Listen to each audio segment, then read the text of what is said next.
কই গেলে গো, শুনছো? আলু পেঁয়াজ নেই বাড়িতে, বাজার থেকে একটু আলু আর পেঁয়াজ নিয়ে এসো তো। আলু পুরোপুরি শেষ, টাকাও নেই।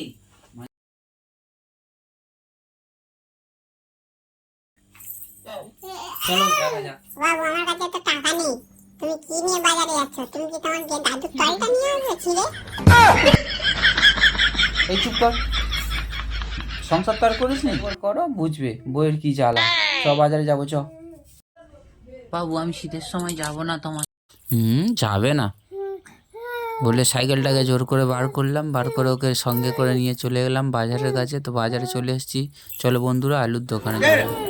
এই ছোট আলু, এইটা এখন আমাদের কিনতে এসছে। হ্যাঁ রে, দেখতে তো পাচ্ছি। যেই আলুর দোকানে গেলাম দেখলাম আলুরা যেন কি আলোচনা করছে। তো যাই হোক আলু মাপা হয়ে গেছে, চলে এলাম। তো আলু নিয়ে আসার পরেই ব্যাগ দেখি না কি বলে উঠলো। ও বাবু তাড়াতাড়ি নামাও, কি ভারী লাগছে, আর পাচ্ছি না। এই চুপ করতো, একটুখানি কি ওর কাছে আলু আছে ওই ওজন আর সহ্য করতে পারছে না। খুব কুঁড়ে হয়ে গেছিস না?